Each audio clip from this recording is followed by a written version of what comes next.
ரணில் விக்ரமசிங்கவை போன்ற ஒரு அனுபவம் வாய்ந்த ஒருவர் பாராளுமன்றத்தை பிரதிநிதித்துவப்படுத்த வேண்டும் என நேற்றைய கலந்துரையாடலின் போது அரச வைத்திய அதிகாரிகள் சங்கம் கோரிக்கை விடுத்ததாக கலந்துரையாடலின் பின்னர் ஐக்கிய தேசிய கட்சி அறிக்கையொன்றினூடாக அறிவித்தது. எமது நாட்டுக்காக அவரிடமிருந்து பெற்றுக்கொள்வோம் என ஐக்கிய தேசிய கட்சியின் தவிசாளர் வஜிர அபேவர்தன அந்த சந்தர்ப்பத்தில் கூறியிருந்தார். இந்த கருத்துக்கு இன்று நடைபெற்ற ஊடக சந்திப்பில் சிவில் புலனாய்வு முன்னணி பதிலளித்தது.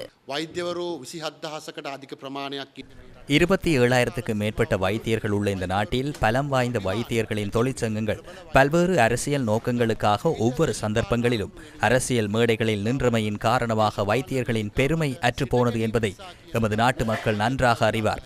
நாட்டுக்குள் ஏற்பட்ட உரப்பிரச்சினை உள்ளிட்ட பல்வேறு சந்தர்ப்பங்களின் போது வைத்தியர்கள் அரசியல் நோக்கங்களுக்காக தவறாக பயன்படுத்தப்பட்டனர்.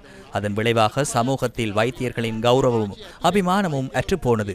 அதன் காரணமாக இன்று வைத்தியர்கள் தமது சாதாரண பிரச்சினைகளை வெளிப்படுத்தும் போது ஏதேனும் ஒரு அரசியல் நிகழ்ச்சி நிரலுக்காகவே செயற்படுவதாக மக்கள் எண்ணுகின்றனர். அதன் காரணமாகவே வைத்தியர்களின் சம்பளம் மேலதிக கொடுப்பனவு தொடர்பில் ஏனைய வைத்தியர்களின் தொழிற்சங்கங்கள் குரல் எழுப்பிய போது மக்கள் அவர்களை ஒருவித வெறுப்புடன் பார்க்க தொடங்கினர்.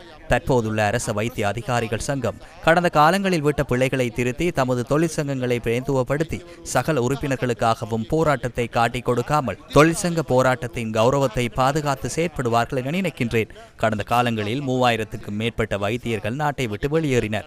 எதிர்காலத்திலும் மேலும் 5000 வைத்தியர்கள் நாட்டை விட்டு வெளியேறுவதற்கு தயாராக இருக்கின்றனர். இதனால் இலவச சுகாதாரத்தை நம்பியுள்ள பொதுமக்களே பாதிக்கப்பட்டுள்ளனர். அந்த பாதிப்பில் இருந்து மீள வேண்டுமாயின் வைத்தியர்கள் தமது உண்மையான நோக்கத்துக்காக பணிப்பகிஷ்கரிப்பில் ஈடுபட வேண்டும். அனைத்து கட்சிகளுடனும் பேச்சுவார்த்தை நடத்துவதற்கான சுதந்திரம் அவர்களைப் போன்று எமக்கும் இருக்கின்றது.